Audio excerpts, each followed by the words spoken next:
자, 유형자산이라는 건 얘는 영업 활동에 사용할 목적으로 보유하는 내구성 있는 유형의 자산을 이야기하는 거죠. 그죠? 그럼 영업 활동에 사용할 목적으로 보유하고 있는 내구성 있는 유형의 자산이기 때문에 자, 이 유형 자산의 취득 시점이 이 본연의 목적이 영업 활동에 사용 가능한 장소나 상태에 도달하는 시점이 그래서 취득 시점이 되는 거예요. 본연의 목적에 맞도록 사용할 수 있도록 되는 거 있죠. 그럼 과거에 재고 자산은 취득 시점이 재고 자산의 분류가 생산이나 판매 목적으로 보유하는 거라서 생산이나 판매 가능한 장소나 상태에 도달하는 시점이었고, 유형 자산은 영업 활동에 사용할 목적으로 가지고 왔기 때문에 영업 활동에 사용할 수 있는 상태가 되는 시점까지가 취득 시점이라고 보시면 돼요. 그래서 우리 전에 토지의 경우에 우리가 땅에 뭔가를 지으려고 땅을 샀으면 그 땅에 무언가를 지을 수 있는 상태가 되기 전까지 기존 건물 철거든 모든 그 건물에 들어가는 것들은 전부 다 땅값에 포함시켜 버렸잖아요. 그게 취득 시점이 이제 영업 활동에 사용 가능한 장소나 상태에 도달하는 시점이라서 그래요.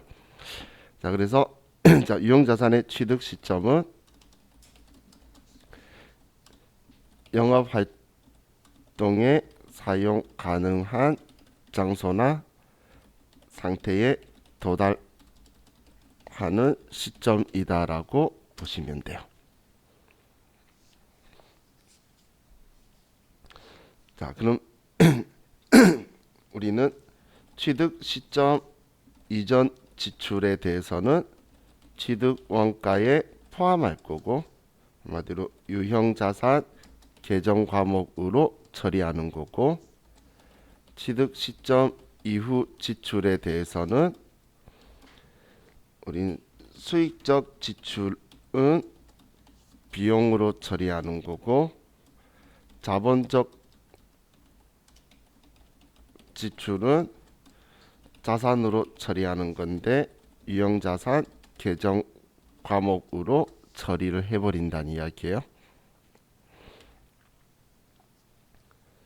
지금 이 부분에서 또 우리 비용에서 비용이 취시점 이후의 지출 부분에서 비용 처리만 하는 게 아니고 자산 처리한다는 부분은 재고 자산하고 조금 차이가 있긴 하죠. 자, 그럼 취득 시점 이전 지출에서 취득원가에 포함하는 부분들을 보면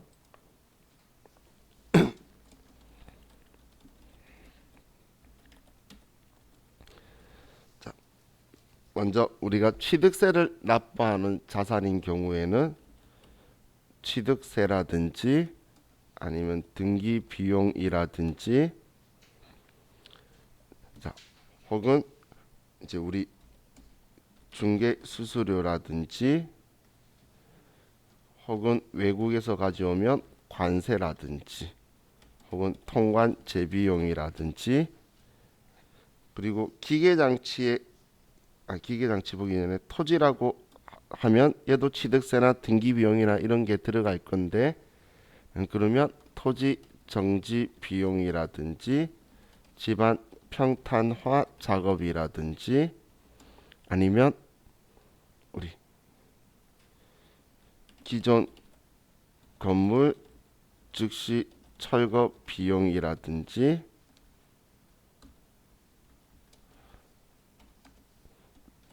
철거할 기존 건물 가입이라든지 이렇게 쓸게요. 자, 그리고 또 먼저 기계장치라고 하면 기계장치는 설치비라든지 아니면 우리 시운전비라든지 이런 것들이 되게 될 거고. 자, 그럼 지금 얘네들은 취득원가를 구성한다는 건 취득원가에 포함한다라는 표현을 쓰죠. 혹은 가산한다라는 표현을 쓸 거예요. 그럼 반대로 취득 원가에 차감하는 것들도 있겠죠. 취득 원가에 차감한다는 건 뭐냐면 취득 시점 이전에 얘네들은 돈이 들어갔으니까 더했는데 반대로 우리가 돈을 받는다는 거예요. 이 행동을 사용할 수 있도록 하면서 예를 들면 우리가 건물 철거 시 발생한 걸자재 매각 대금이라든지 아니면 기계 장치 시운전 시 발생한 부산물 매각한 것들, 매각 대금이라든지 이런 것들을 우리가 수령을 하게 되면 팔았다고 나오게 되면 반대로 우리가 취득 원가에서 이 금액을 이제 줄여주게 될 거예요. 거꾸로 돈을 받으면서.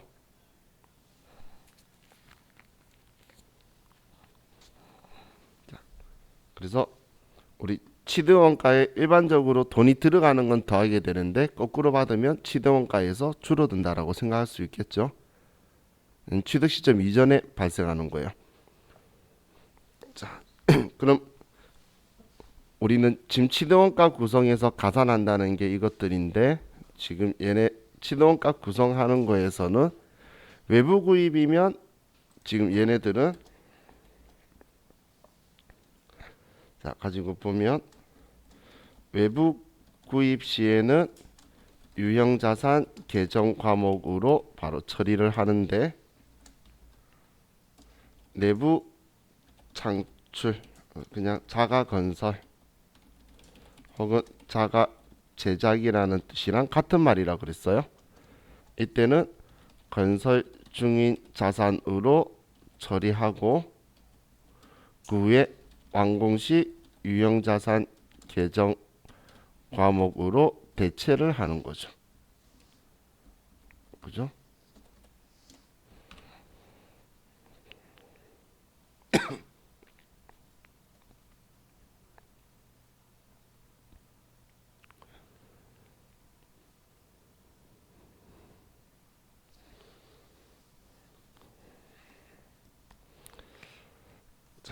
그럼 이게 우리가 이제 취득 원가를 구성하는 건데 자, 그럼 우리 유형자산 계정 과목에서는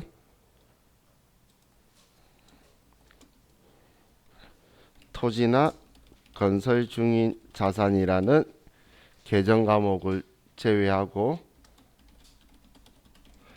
나머지는 전부 다 감가상각을 하게 될 거예요.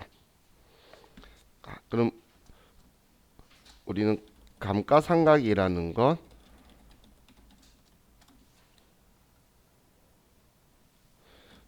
내구성 있는 자산을 영업 활동에 사용하는 기간 동안 합리적으로 비용화하는 과정이다라고 보시면 돼요.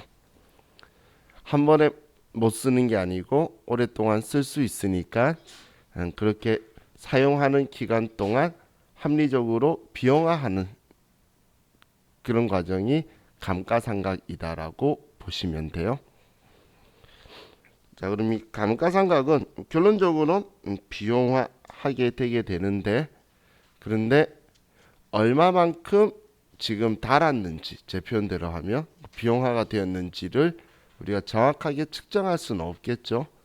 그렇기 때문에 우리는 이제 감가상각하는 방법을 합리적으로 선택을 하게 되는 거예요. 그럼 이 감가상각 방법을 우리 전에 같이 들었던 예를 가지고 한번 보면 자 우리가 건물을 취득했다라고 보고 취득가액이 120만 원이고 전에 했던 숫자 쓸 거예요. 내용 연수가 5년 5년에 대한 정률은 0.451이에요. 그리고 잔존 가액은 20만 원이다. 자, 그럼 우리가 이 건물을 먼저 취득을 했을 때, 자, X1년도 1월 1일 날, 자, 우리가 건물을 취득을 해요. 그럼 장부에 차변의 건물이다 120만 원, 대변에 돈을 주고 120만 원의 건물을 취득하게 되겠죠. 자, 그럼 이 취득 원가는 그대로 두고, 자, 우리는 간접법으로 회계 처리를 해 갈 건데, 그럼 X1년도 12월 31일 날 기말에 매일매일 닳고 있겠지만 그걸 매일 하는 건 의미 없기 때문에 기말에 한 번만 하는 거예요. 기말에. 그럼 그때 우리가 분계를 차변의 감가상각비, 그리고 얘는 비용 계정 과목이니까 공장 건물, 공장 기계 장치, 뭐 공장 비품 이런 거면은 500번대의 감가상각비를 쓸 거고, 본사 건물, 본사 기계 장치, 본사 차량 운반구면 800번대의 감가상각비를 쓸 거예요. 그리고 대변에는 우리는 이만큼 비용 처리한 만큼 건물의 가격이 줄었지만 건물을 직접적으로 줄이진 않고 우리는 차감 계정으로 간접법으로 감가상각 누계액이라는 걸 쓸 거고, 얘는 저는 203번이라고 주로 쓰는데 건물의 차감 계정으로 처리한 거죠. 건물 계정 과목에 차감 계정으로 해서 쓰게 될 거예요. 그럼 지금 저거 분류는 감가상각 하는 방법은 여기에 쓸 이 금액을 얼마라고 쓸 거냐, 지금 그걸 보려고 하는 거죠. 분계는 이건데 이 분계할 때에 이 금액을 얼마만큼 써줄 거냐, 이제 그걸 우리가 합리적인 방법을 쓸 거다, 사용한다라고 보시면 돼요. 자, 그럼 감가상각 방법에서, 자, 감가상각 방법은 제가 정리할 때는 우리가 취득 가액에서 잔존 가액을 먼저 차감하는 이 방식을 쓰는, 자, 우리 취득원가에서 잔존 가액을 뺀 금액을 뭐라고 하죠? 감가상각 대상 금액이라고 한다라고 했죠. 그럼 감가상각 대상 금액을 얘를 먼저 우선 우리가 산출을 하는 방식이 정예법, 연수합계법, 생산량 비례법이다라고 보시면 돼요. 자, 그리고 이 방법 말고 나머지 방법은 우리는 미상각 잔액 시작할 때는 첫 시작은 우리 취득 원가가 되겠죠.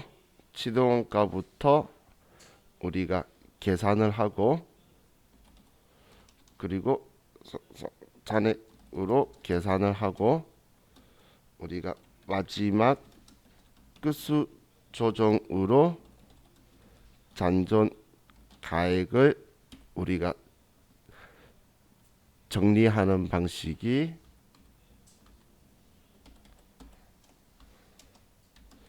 정률법과 이중체감법이라는 게 있었어요. 지금 위에 거대로 하면, 지금 위에 있는 예제 가지고 보면 지금 첫 번째 거는 20만 원 빼고 시작한다는 거고, 여기 두 번째 거는 마지막에 20만 원을 맞춰서 남겨놓는 방식을 쓴다는 거죠. 그게 얘네들 차이란 이야기예요.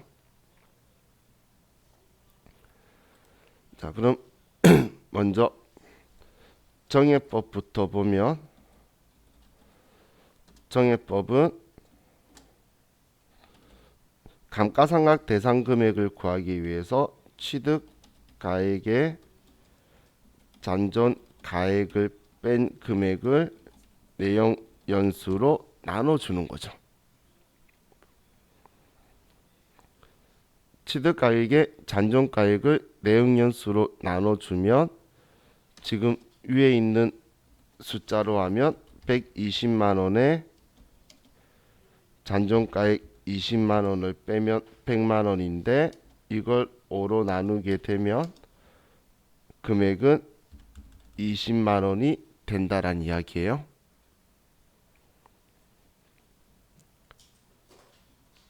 자, 그럼 이 정해법은 이걸 가지고 회계 처리를 차변의 감가상각비 20만 원, 대변의 감가상각 누계액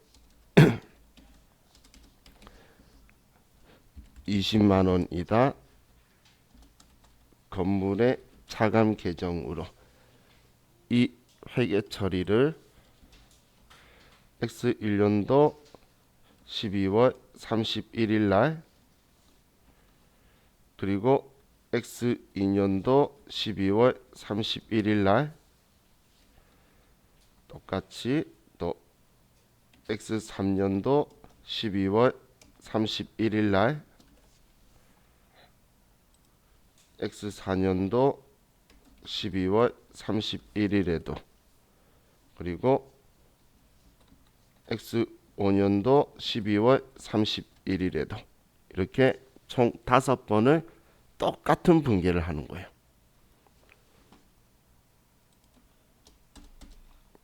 자, 그럼 이렇게 같은 분계하면 지금 감가상각비는 비용 계정이죠. 그래서 얘는 X1년도의 비용, 얘는 X2년도의 비용, X2년도에 이만큼 달았다.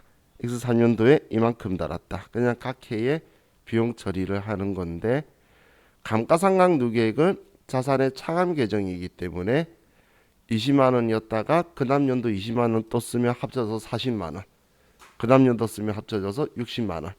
그럼 마지막에는 감가상각 누계액은 100만 원이 쌓여서 취득원가는 120만 원인데 지금까지 100만 원 달아서 20만 원짜리 건물이 있어요라고 외부 이해관계자한테 보여주게 되겠죠.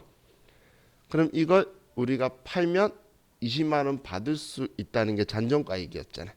그래서 팔고 20만 원 받으면 끝나는 방식이에요.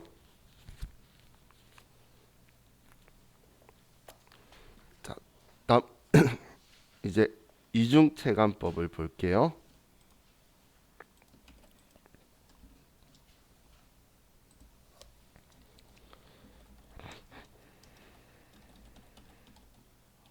자, 이중체감법은 얘는 감가상각 대상 금액을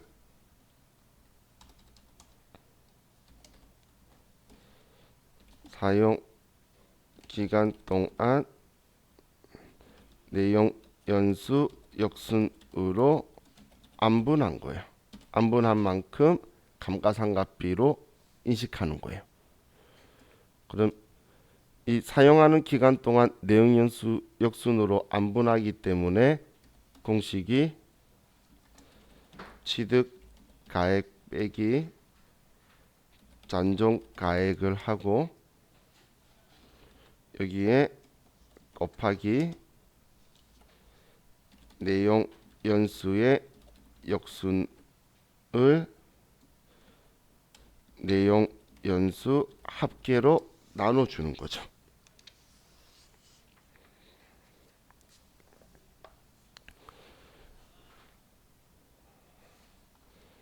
자, 그럼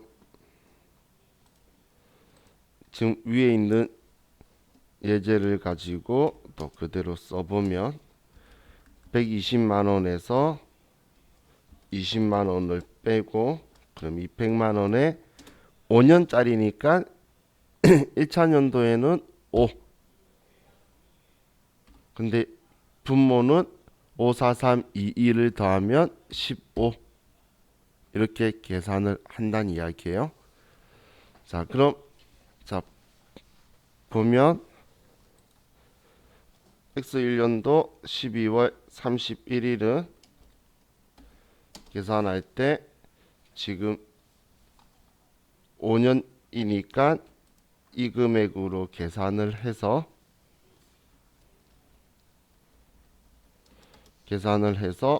하면 33만 3,333원이 되겠죠. 그러면 우리가 분계를 하면 차변에 감가상각비, 대변에 감가상각 누계액, 자 이렇게 될 거예요. 그럼 X2년도 12월 31일 날 제가 이중체감법 잘못 썼구나. 죄송해요. 난시 이중체감법이 아니고 이중체감법이 아니고 연수합계법이에요. 왜 제가 갑자기 이중체감법이었었지? 난시 맞아요. 말 안 해줬으면 위에 이상한 거 쓴 걸 모를 뻔했네. 고마워요. 자, 요즘 계속 정신줄을 한 번씩 났지. 자, 여기에 2000년도는 역순이니까 이제 5, 4 두 번째. 그러면 100만원 곱하기 4 나누기 15 하면 26만 6,667원. 그럼 차변에 감가상각비, 감가상각 누계액,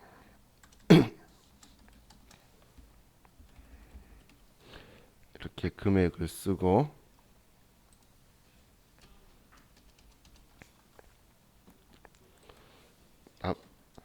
X3년도는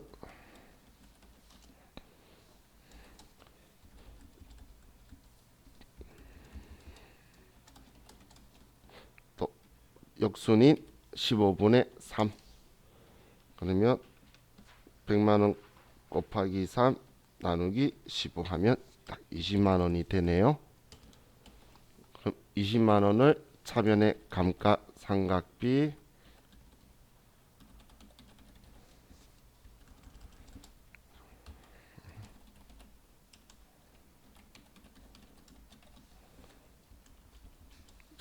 이렇게 될 거고, X4년도 12월 31일은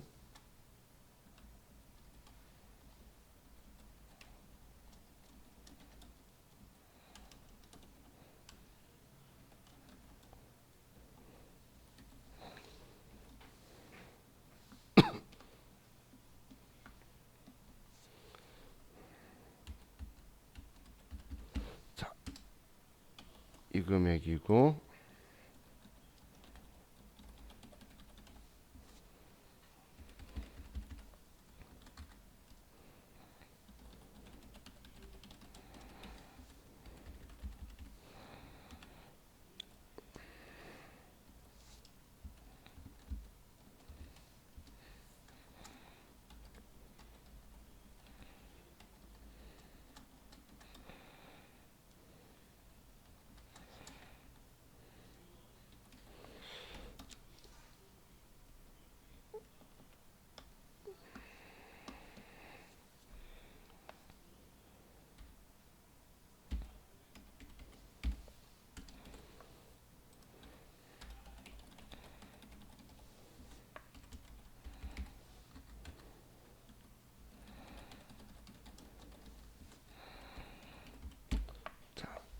이렇게 분계가 되겠죠.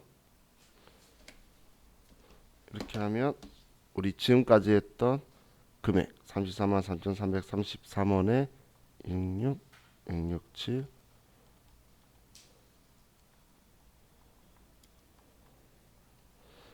금액들을 다 합치면 딱 100만원 나오네요. 그죠?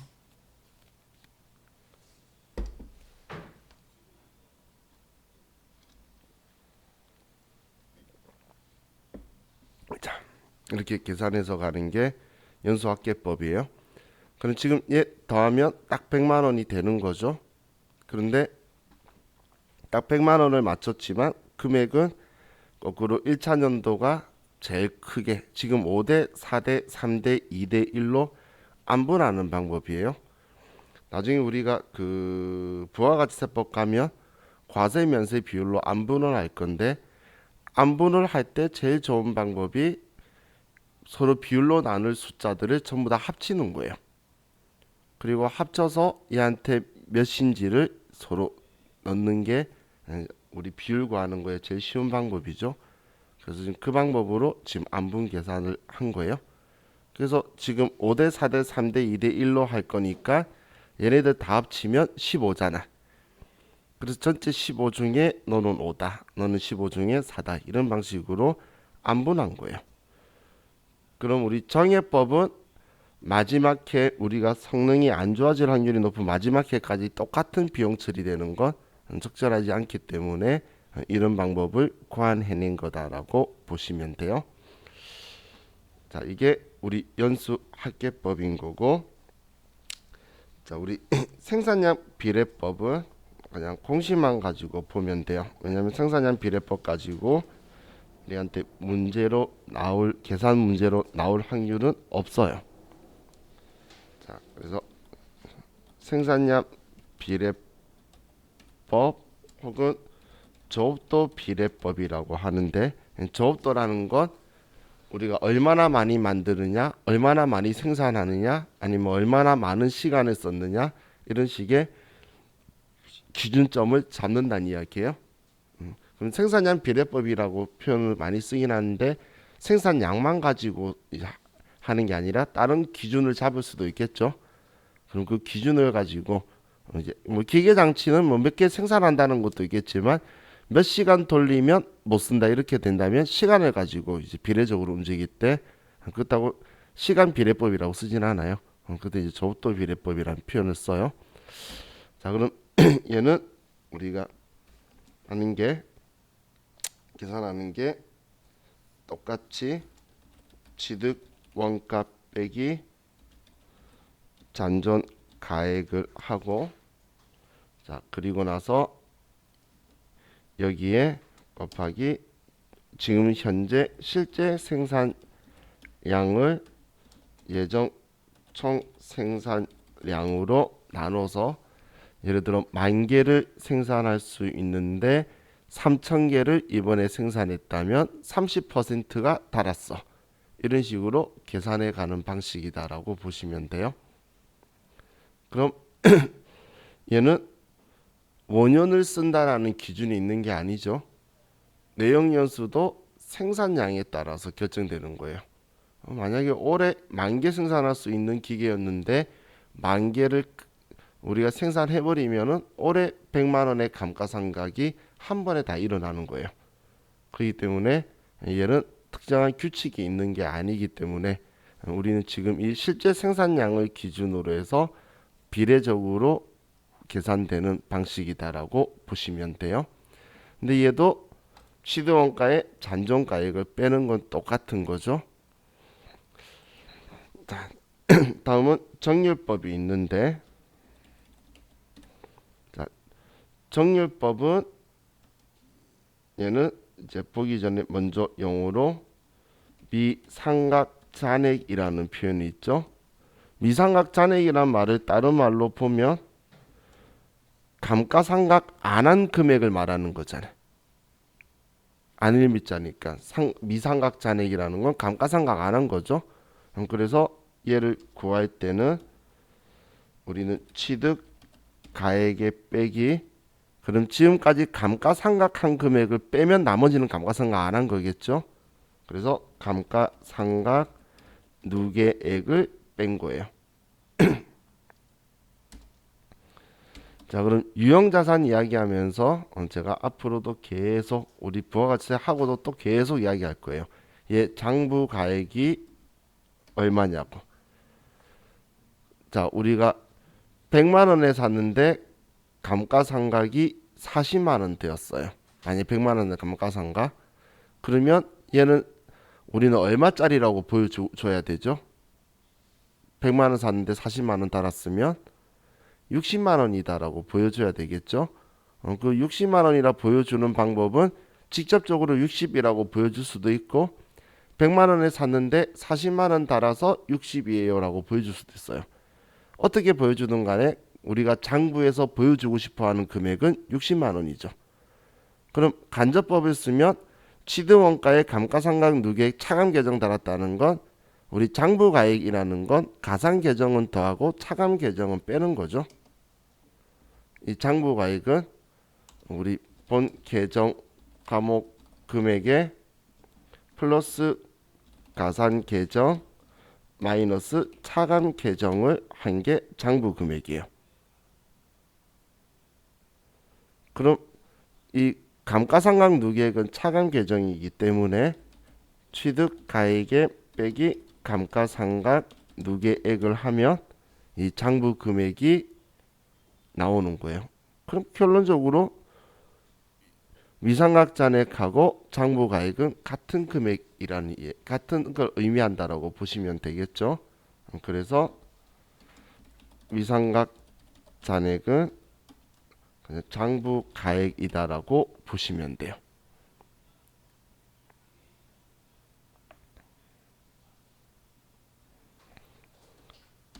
그럼 이 정률법의 계산 방식은 미상각 잔액 곱하기 정률이에요. 미상각 잔액 곱하기 정률이 정률법의 감가상각하는 공식 방법인데 우리가 정률을 구하는 걸 우리한테 나오지는 않아요.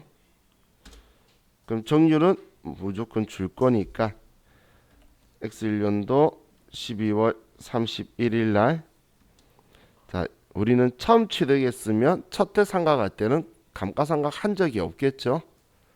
그래서 120만 원에 곱하기 0.451을 하면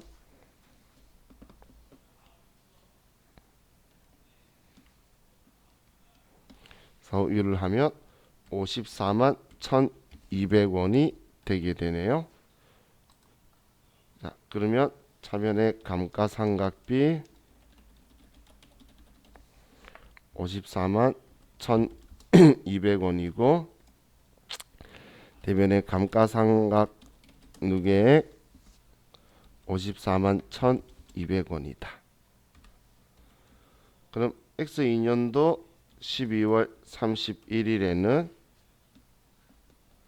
우리가 남아있는 이제 미상각 잔액 장부 금액은 65만 8,800원이 되네요.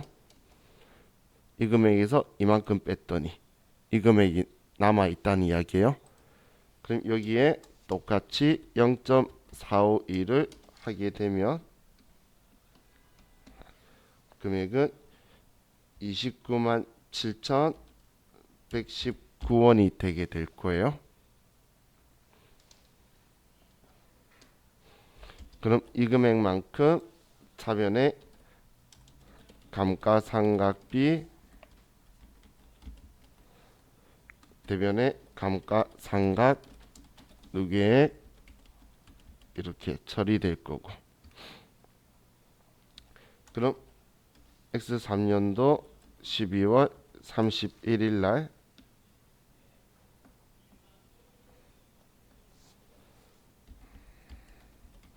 자, 이 금액이 미상각 잔액이네요.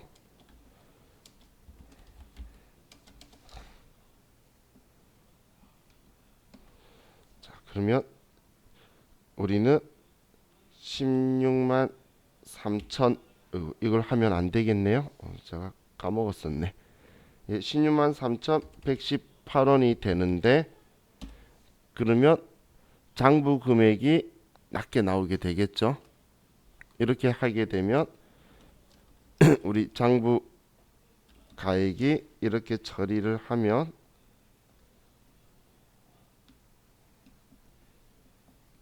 장부 가액이 119만 563원이 되기 때문에 이렇게 하지 않고, 그래서 얘를 이렇게 처리 안 하고 36만 1681원 빼기 20만 원을 해서 16만 1681원을 우리는 상각을 하고,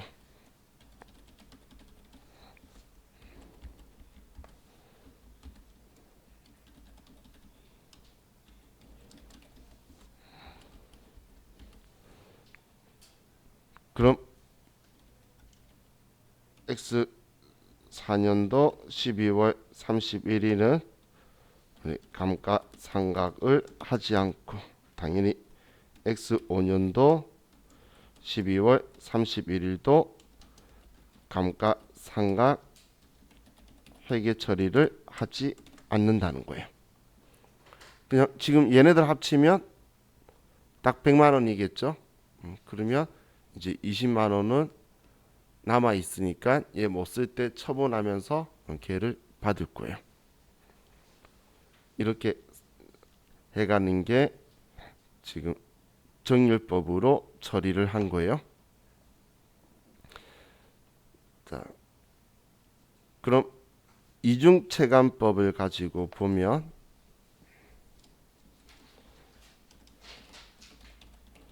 앞에 제가 잘못 썼더니, 자, 얘는 제가 표현할 때 정률법의 간편법이라는 표현을 쓰는데,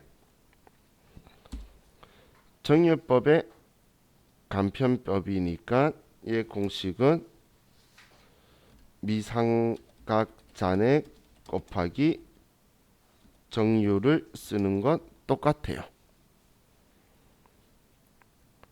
똑같은데 얘는 지금 이 정률을 모르기 때문에 정률을 구할 거예요. 그래서 이중체감법의 제일 중요한 관건은 정률은 구하는데, 그때 이중체감이라는 건 내용 연수분의 2를 해서 정률을 구한다는 이야기예요. 그럼 우리 이 정률을 구해보면, 자, 우리 지금 5년짜리죠. 그래서 정률을 구하면 5분의 2가 되고 5분의 2를 계산하면 0.4, 뭐 00은 있으나 없으나 똑같은 거니까, 그럼 이걸 정률로 생각해서 X1년도 12월 31일 날 120만 원 곱하기 0.400 이런 식으로 해서 계산해 나가는 방식이에요. 자, 이건 공식 정도까지나 이중체감법의 내용연수분의 2다, 이 정도까지만 보시면 되지, 지금까지 단 1차년도 감가상각비를 물어본 적도 없어요. 이중체감법은. 그러면 근데 물어본 건 이 정도까지가 있다는 거예요. 내용연수분의 2를 쓴다. 이걸 정률로 쓰는 거고, 정액법처럼 내용연수분의 2 해서 같은 금액 나가려고 한 게 아니고 이걸로 정률을 만들려고 한 거예요. 그럼 정률을 모를 때 이걸로 해서 정률을 만드는 방식인 거지. 아니면 얘도 4차년도 되면 끝나버릴 거예요. 조금 정률법보다 정률이 조금 낮죠. 그래서 4차년도에서 멈춰야 되고 5차년도는 상각 안 하도록 아마 될 거예요. 왜냐면 이 앞에 3차년도에서 조금 차이 났었잖아요. 자, 이게 우리 상각 방법이니까, 자, 그럼 이 상각 방법을 가지고 제가 분류했을 때 위쪽에 세 개는 생산량 비례법까지는 취득 원가의 잔존가액을 빼는 행동을 계속 계산을 할 때마다 하고 있죠. 그죠? 그런데 정률법이나 이중체감법을 이야기할 때는 그런 행동이 없어요. 얘는 마지막에 빼주는 방식으로 쓰는 거예요. 건수 조정이라고 하죠.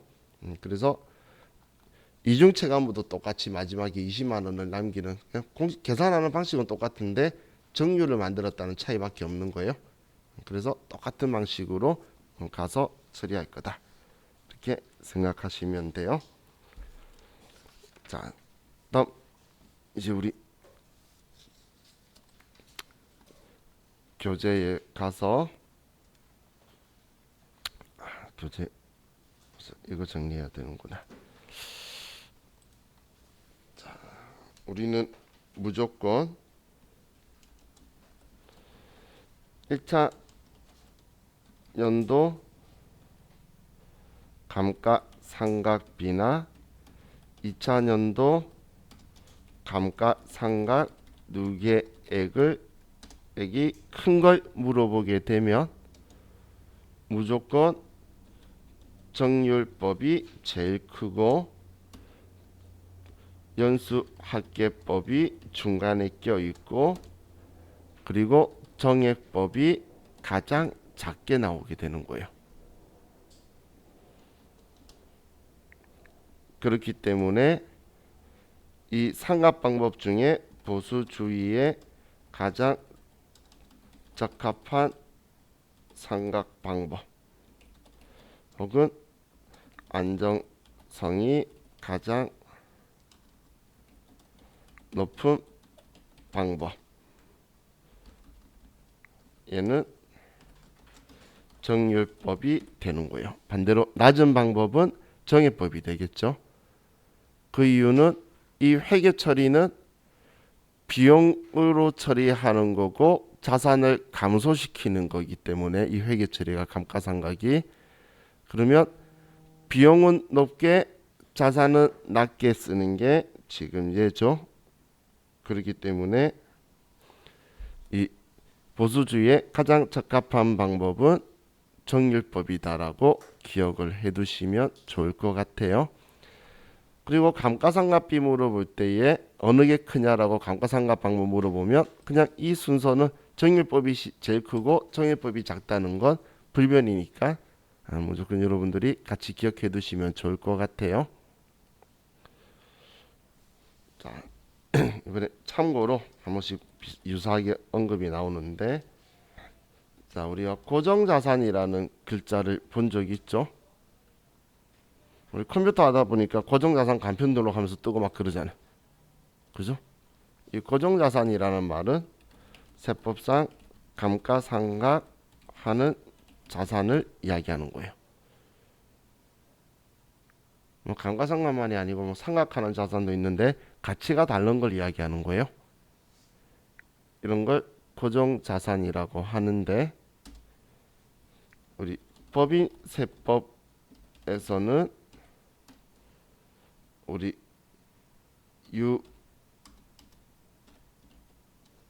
무형자산의 잔존가액은 인정하지 않아요. 잔존가액은 없다라고 볼 거예요.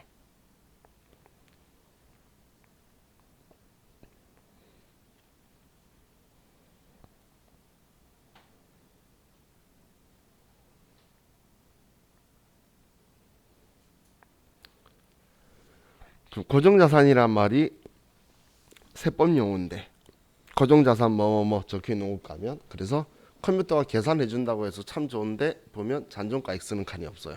세법은 잔존가액을 인정 안 하기 때문에. 근데 회계에서는 해요. 그것 때문에 실기에서 할 때는 잔존가액이 없는 걸로 나오고, 이런 문제에서는 잔존가액이 있는 걸로 회계상의 문제가 등장한다라고 보시면 돼요. 자, 이제 우리 교재 169페이지에 처분은 내일 하고 자본적 지출, 수익적 지출. 자, 이거 보면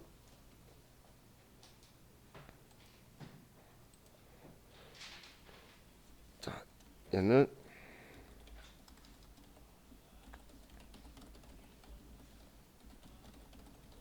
자, 취득 시점 이후 지출인 건데, 수익적 지출은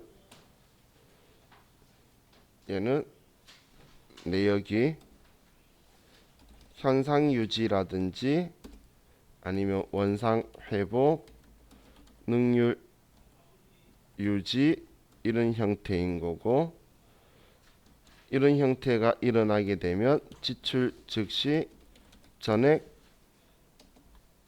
비용으로 처리하는 거고, 계정 과목은 수선비 혹은 차량 유지비 500번, 800번 구분하면서 쓸 거예요. 자본적 지출은 얘는 내역 연수 증가가 되거나 용도를 변경하거나 증축, 개축, 증설, 가치의 현저한 증가가 있거나 이런 형식의 뭔가가 생겼을 때,